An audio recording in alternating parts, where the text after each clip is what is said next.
මේ මම අද පොඩි ප්‍රශ්නයක් අහන්න යන්නේ ඔයාගෙන්. හරිද? ඒකට උත්තරේ දෙන්න ඕන. මම chances 3ක් දෙනවා. chances 3ෙන් උත්තරේ දෙන්න ඕන. හරි? ප්‍රශ්නේ තමයි බෙල්ලක් තියනවා ඔළුවක් නෑ කැප් එකක් දාලා තියෙනවා. මොකද්ද?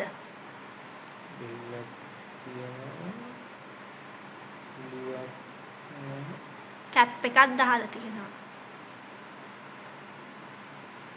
chances 3යි දෙන්නේ.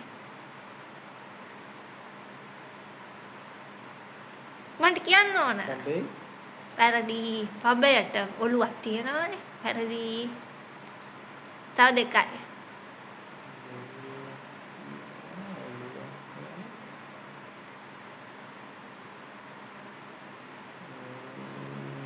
කියන්නේ. එන්නේ නැහැ. දන්නේද? නෑ. දන්නේද? නෑ. බෝතලේ. බෝතලේ කොහොමද? බෝතලේ එන්නේ බෙල්ලක් තියනවා. බෝතලෙට බෙල්ලක් තියනවානේ. ඔළුවක් නැහැ. කැප් එකක් දාලා තියෙනවා.